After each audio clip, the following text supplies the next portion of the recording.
Hey there, welcome back to another video. This time around, it is my review of the 1982 fantasy film, The Dark Crystal. The Dark Crystal is one of those films that I definitely did grow up with, like a lot of other Jim Henson puppet projects, like the Muppet movies and so on. But I didn't go back to it as much as I did a lot of Jim Henson's other works. And it's a film that I definitely do appreciate when it comes to its artistry and how Jim Henson and company bring the world of the Dark Crystal to life. But it's not a film that I love. It's one of those movies where I really like certain elements of it, but I'm not really as enamored with it as a whole.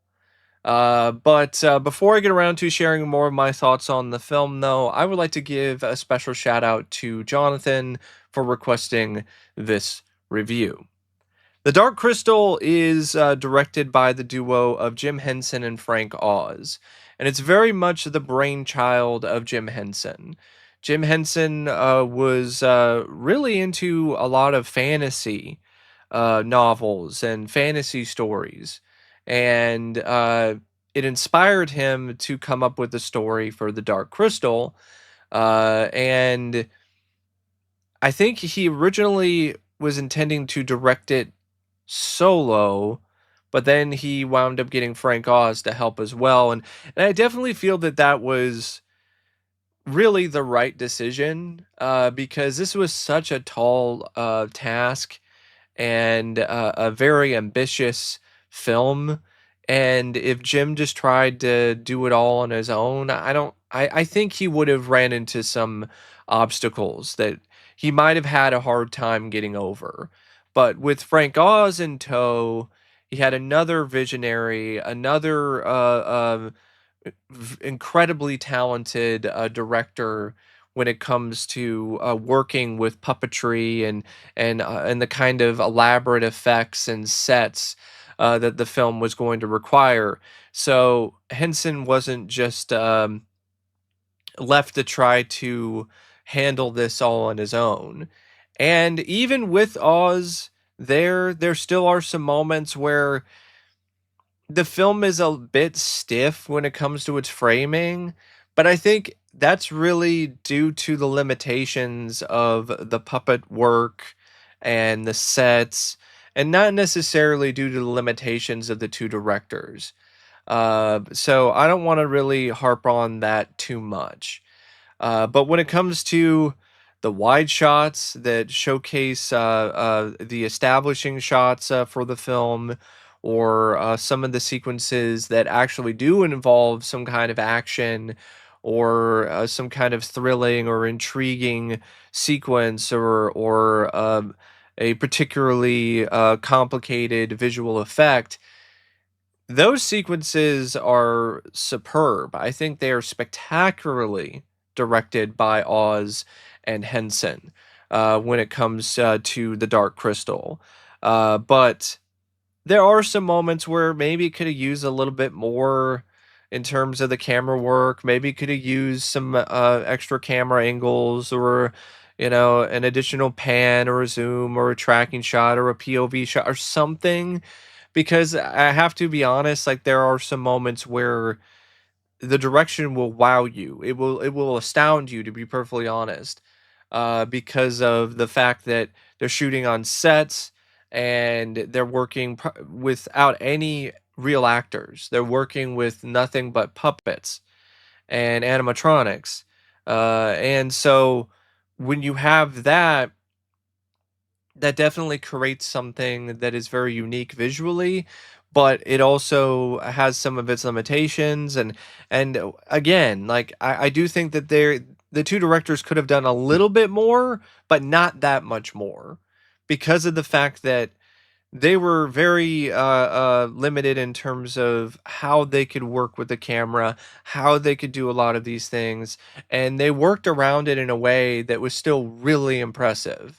So overall, I think the film features some really great direction. by Jim Henson and Frank Oz, especially when you look at how challenging of a production The Dark Crystal ultimately was. Now, as dazzling as the direction of The Dark Crystal is, the screenplay is not at all on the same level to me. And in all honesty, I think the script is one of the film's biggest failings. I think the screenplay and the story for The Dark Crystal is ultimately the main reason why I'm not the biggest fan of the film, because I don't really think the plot is engaging enough, and I think the characters aren't compelling enough. So you have a film that has some amazing visuals, has a great setting on this planet called Thraw, and you have a lot of promise when it comes to these different beings and some of the ideas that the screenplay and the story has, but it's just not as well realized as it should be. It's a lot more cloudy in terms of its vision. And I think it really comes down to the writer, David Odell.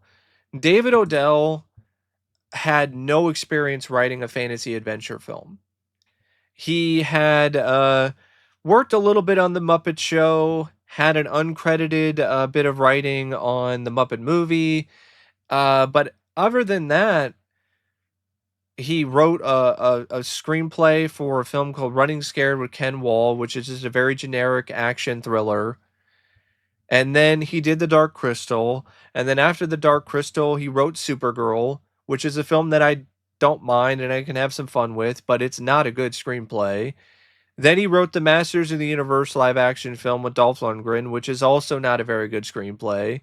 And then he wrote Martians Go Home with Randy Quaid, which is a terrible screenplay.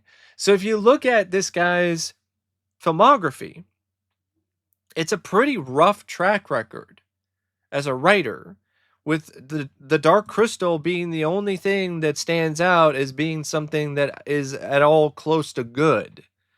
So I think honestly, Jim Henson made a mistake not going outside of his circle when it comes to the writing for this film. I get why he got Odell on board. I understand that. He wanted to stick with his circle. He wanted to stick with people that he was familiar with for such an ambitious film. I understand that. But for me, because it's such an ambitious movie, I think he honestly ultimately did a bit of a disservice to the Dark Crystal by not trying to go get a more established, a more accomplished fantasy adventure writer to uh, really give the Dark Crystal a chance to become so much more than just a conceptual uh, kind of film. You know, a movie where it's more about the concept and it's more about the puppetry and the visuals, and the story isn't really that important. And it's really all about that. And I think if you had a more accomplished writer in the genre of fantasy adventure, then you could have these amazing visuals and mesh them with an equally as strong story and screenplay. But that really didn't happen with The Dark Crystal. But it's not all bad. Like, I do think that Odell did a really nice job in terms of establishing the setting and the overall atmosphere of the story with the planet Thrall and the various different denizens who live upon it. The Skeksis, the Mystics, the Gelflings, and so on. So I think he did a good job with that. And I do think that he also did a good job when it comes to the few moments where it is trying to be a little deeper in terms of some social commentary about genocide and other topics.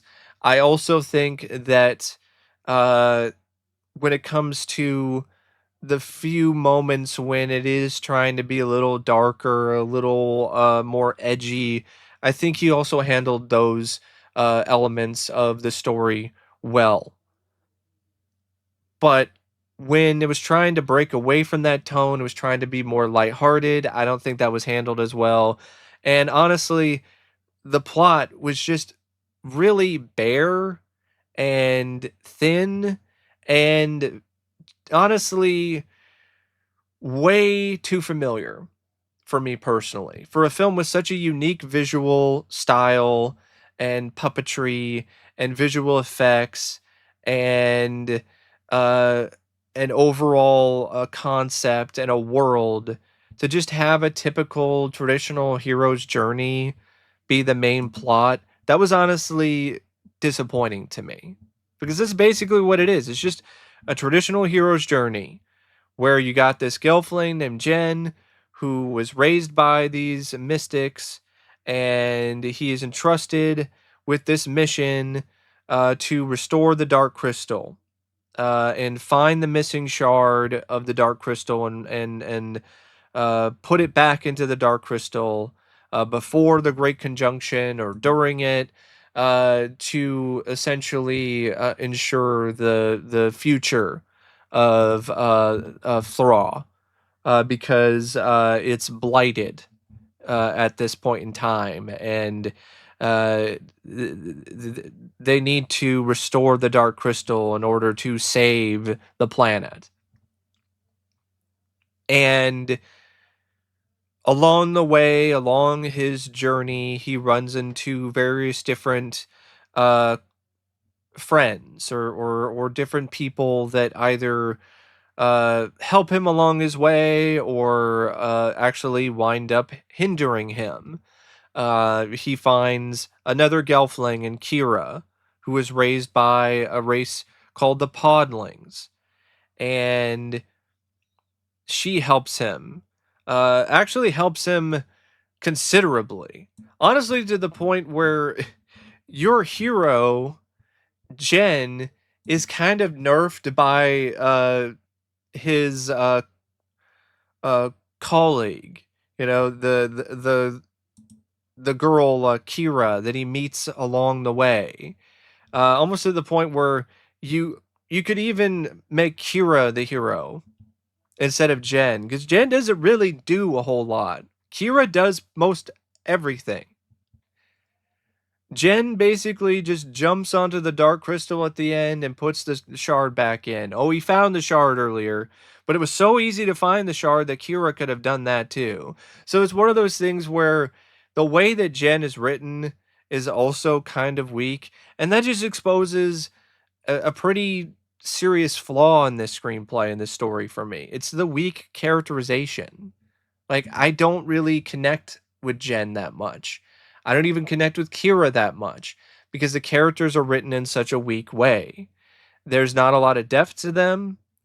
The most depth you get is they have a pretty familiar backstory when they were taken away from their homes during some kind of event where the Gelflings were killed off en masse by the Skeksis, and they are some of the only survivors of their race. Other than that, there's not really anything that interesting or that deep about their characters. Personality wise, they're also pretty bland. So that's another problem. And then you have the villains, and they're not any better. The Skeksis, they look intimidating. They have a very creepy, unique look to them. They're like these diseased looking birds. But the general is just angry. The scientist is just a scientist. The high priest is just there. Chamberlain has the most potential when it comes to a Skeksis for his character because he tried to take the throne after the original emperor died, and he challenged the general, but he lost the challenge, and then he was ostracized and kicked out of the Skeksis kingdom. And you're thinking, okay, this is going to lead to him turning on the Skeksis. He's going to help Kira and Jen. and he's going to have a character arc, and he's going to change, and they're going to see a good Skeksis. That doesn't happen. He just tries to manipulate Jen and Akira, so he can get a Gelfling and bring them back to the castle so that he can get back into the good graces of the Emperor. That's all that his character does. He does the most typical, predictable thing instead of having an interesting arc for his character. And that just happens a lot when it comes to this screenplay and this story. Just doesn't really take a lot of risks or a lot of chances when it comes to these characters, and they just come across as very bland and dull as a result. Even Agra, like Agra had potential, but she barely is involved at all in the finale. She does help a little bit, so it does seem like she's kind of somebody who's playing both sides at the start of the story. She eventually does pick a side, but she doesn't really have that much of an impact on what ultimately happens in the end of the story. And the journey itself is also not that exciting.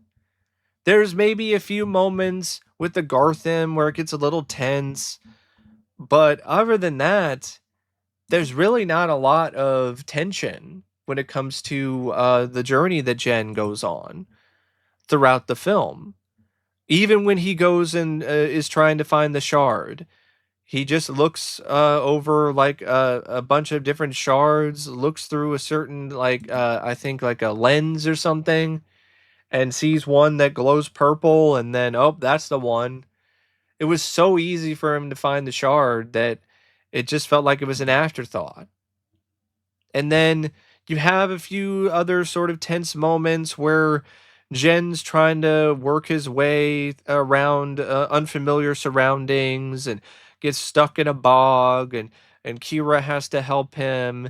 Or maybe there's a few tense little scrapes at the castle, the Skeksis castle near the end. But a lot of the stuff involving Jen and Kira, it's not really what I would consider to be action packed. It's not even what I would consider to be that exciting. And then you do have some intriguing elements that are uh, pretty well realized, despite all of that. For instance, the podlings, they're being captured by the Gartham and brought to the Skeksis castle so that their essence can be squeezed for the Skeksis to feed on, or the Emperor to feed on. And also so the podlings can become slaves for the Skeksis. And in order for that to happen, they use the Dark Crystal and its power in a negative way, which I thought was definitely uh, unique, and I thought that was well realized by the writer. And I do like how, in the end, the mystics and the Skeksis, they were a part of this one being, and they were split apart when the crystal broke. And I like that the conflict is ultimately within oneself. I think that's a genuinely different kind of concept and idea for this story. And I think that is well executed for the most part. But even then, I don't mind that being the ending, but I would have liked to have a little bit more when it comes to the finale. But there is still some spectacle when the Great Conjunction happens, and uh, Jen puts the shard back into the crystal because it causes the Skeksis castle to fall apart and reveal the crystalline castle, my bad, the crystalline castle that's underneath. And I do think that that is a pretty spectacular epic uh reveal. So I think the screenplay definitely does have some moments at the end that are worth the buildup. But I still feel that there should have been more leading up to that. And I think even if there wasn't as much action and it was just trying to be more of a mood thing and be more of a film that's more about the atmosphere in terms of its story and its elements and less about, the substance of the plot or the characters, I could deal with that if the characters were better. See, that's really the biggest flaw with this screenplay. The lack of action is something that, yeah, I would have liked to have seen. Maybe some sword fighting, maybe some other bits of action, maybe a chase or something uh at one point leading up to the finale. But I can live with that not being in the story if Jen and Kira and the Skeksis were much more compelling and much more interesting characters. But that's not the case. So it's one of those screenplays and stories that I'm just very distant from because I don't really connect with it. Even though it has some interesting ideas and I like the setting and there are some elements that work, I never really fully connect with it. It's very much the epitome of style over substance. That is absolutely precisely what the Dark Crystal is when it comes to just the film itself, and definitely when it comes to the screenplay. And I think if you did have a more accomplished writer in this genre who was taking Jim Henson's vision and bringing it to the page, I think you would have better characters and you would have a little more action, or you would just have a better focus and the vision wouldn't be as cloudy. And I think that's definitely what the screenplay ultimately was for me. I mentioned it at the start of my conversation about the screenplay, and I think it's the best way to conclude my conversation about the Dark Crystal screenplay. The vision is ultimately too cloudy because of the screenplay and because of the work by David Odell. Now, since The Dark Crystal was a film that features an entirely puppet cast of characters, uh, the film doesn't really feature any stars, so to speak. It features a lot of puppeteers and voiceover artists. And I want to give a big shout out to all the puppeteers because they did a remarkable job in the film. Jim Henson, Catherine Mullen, Frank Oz, Dave Goles, Steve Whitmire, Louise Gold, Brian Mewell, Bob Payne, Mike Quinn, Tim Rose, and the voiceover cast, though, it's not really on the same level of impressive to me, or really the same level at all as the puppeteers and the different uh, uh, people who were bringing the puppets to life in The Dark Crystal. And they're honestly another reason why I'm not really as enamored with the film as a whole, because the voice cast is kind of weak. Stephen Garlick, I don't think he did that great of a job voicing Jen. Jen was already kind of a bland character, and then the voiceover was also equally bland to me. So that really didn't help when it comes to bringing that character to life and making that character uh, more memorable and more fun to watch. And it was just a very bland one note voiceover by Stephen Garlick. Not Didn't really have a lot of personality to it. And the same thing goes for Lisa Maxwell, who voiced Kira. And the best voiceover artist for the cast to me was Frank Oz, who voiced Agra and Chamberlain. And probably because it's Frank Oz. Like, he's one of the best voiceover artists that Jim Henson has ever had. So it makes sense that he definitely leaves the most impression. But I think that maybe, or the best impression, so to speak. But I think maybe some actual actors might have helped instead of, Stephen Garlick and Lisa Maxwell. Like maybe some more well-known names to maybe provide a little bit of an extra punch for these characters. I think that might have actually helped quite a bit when it comes to the voiceover cast. Um, but at the same time, maybe that's the best they could get because this was the early 80s, and it wasn't that common to get big names to voice puppets for a puppet fantasy movie. So maybe this is like one of those things where this is the best that we could get. And it's too bad though, because I just don't think that Stephen Garlick and Lisa Maxwell are that strong of voiceover actors. And a big part of a film like this is the voice of these characters.